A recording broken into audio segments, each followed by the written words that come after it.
रब चाह जाए तो उन बर्फ के जर्रात में इतनी ताकत नहीं कि उसकी लगाई हुई आग को बुझा दे। एक ठंडक में आग लगी अमेरिका में, वहां का सबसे बड़ा शहर जहां दुनिया में इजराइल के बाद सबसे बड़ी तादाद में बसने वाले यहूदियों का शहर तबाह और बर्बाद हो गया, लॉस एंजल्स जिसे कहते हैं। मेरे दोस्तों, एक यहां लगी, वहां ठंडक में लगी, यहां गर्मी में लगी। ये रब अपनी कुदरत दिखा रहा है। ये कुदरत देख के ये खुश मत हो ना, हो गया। ये रब हम मोमिनों को तंबी कर रहा है, सुनो, जब मेरा आजाब आता है तो ईमान वालों अपनी मरम्मत कर लो, अपने आप को सुधार लो, अपने आप को चेंज कर लो। आप ईमान वाले, सख्ती आप पर ज्यादा होगी। आपका बच्चा गलत करके आएगा तो आप अपने बच्चे को मारोगे, दोस्त को नहीं मारोगे। भले लड़के का दोस्त भी मुलव्विस था, मैं कहूंगा बाप, इंसाफ तो तब होता है जब तू दोनों बच्चे को मारेगा तो तू कहेगा नहीं अरे ये मेरा बच्चा है, मेरा हक इस पर है। तो हम पर जो आफतें आती गुनाहों के सबब, ये अल्लाह बार बार हमें बता रहा, सुन तू मेरा है, इसलिए तंबी होती है, इसलिए तंबी होती है। अगर कोई कहे इन पर क्यों नहीं, इन पर क्यों नहीं, अरे ये अल्लाह के है ही नहीं, जो जिसका होता है सख्ती उसी पर, तंबी उसी पर होती है। मुसलमानों, कभी मायूस मत होना, रब की रहमत बड़ी वसी है। इमाम गजाली फरमाते हैं, तेरी आंख का आंसू वो पानी जो खुदा के खौफ से गिरता है, वो तेरे दिल की गलाजत को दूर कर देता है। फिर किसी ने पूछा, हुजूर अब वो नम पड़ गई, गलाजत झड़ गई, अब क्या करें, सूरज के पास जाएं? कहा नहीं, सूरज के पास जाने की क्या, वो तो कपड़े की जरूरत है।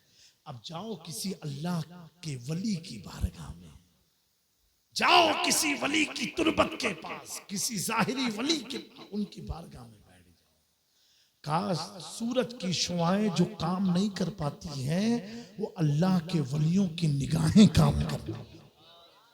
अल्लाह के वलियों की निगाहे वली में वो तासीर देखी, बदलते हजारों की तकदीर।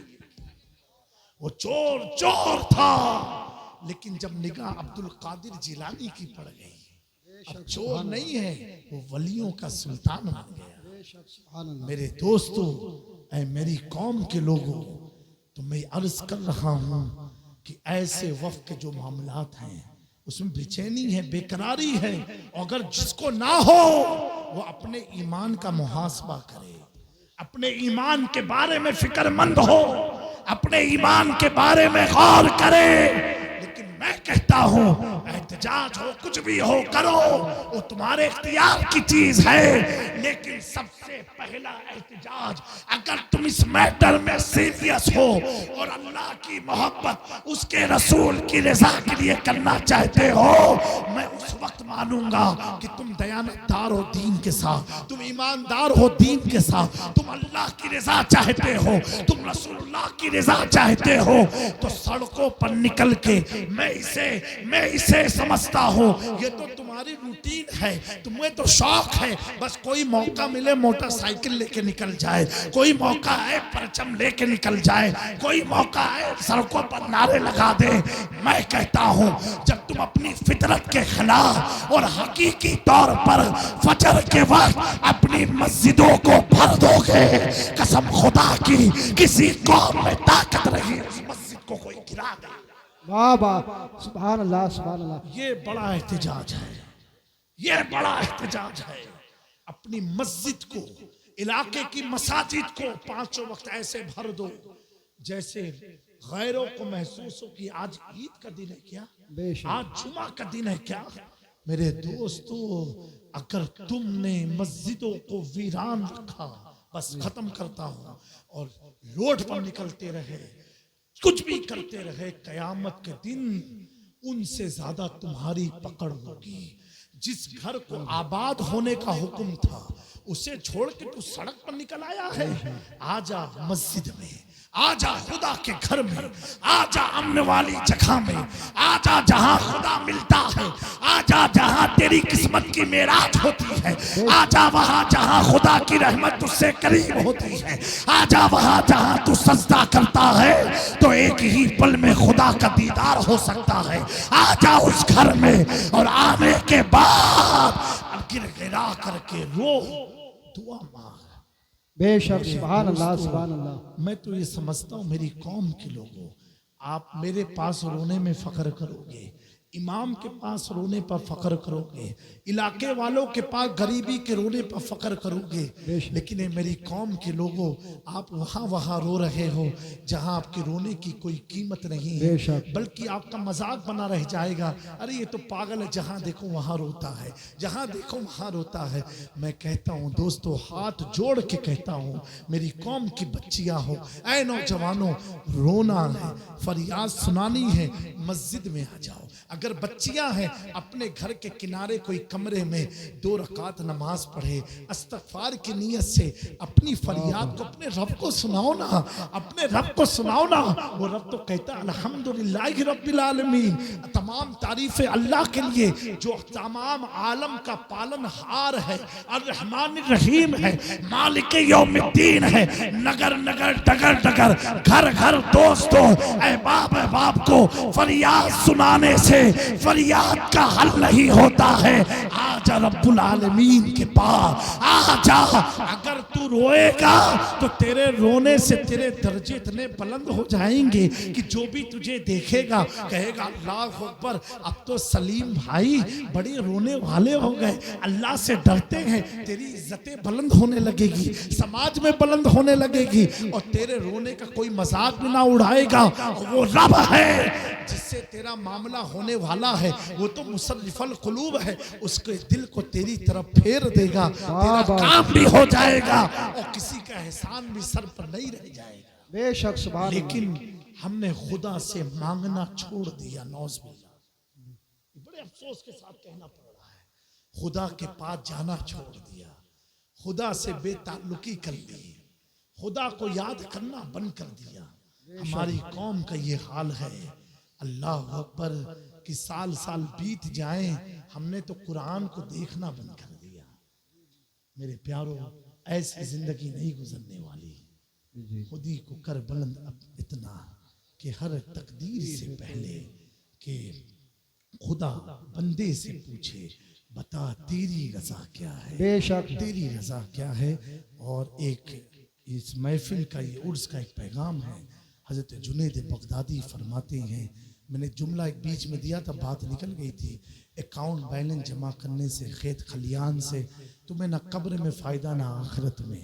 ये दुनियावी फ़ायदा है, वो भी ऐसा फ़ायदा है जब तक खेत है तो 10 लोग कहेंगे आइए मुखिया अस्सलाम वालेकुम, चाय पीने लोग बैठ जाएंगे।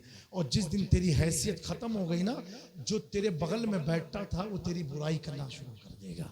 ये सब दिखावा है, इसका कोई हल नहीं। मेरे प्यारो, हज़रत जुनैद बगदादी फरमाते हैं कि आपका जब इंतकाल हुआ तो आपके एक मुरीद ने ख्वाब में कहा हुजूर के साथ क्या मामला हुआ होगा।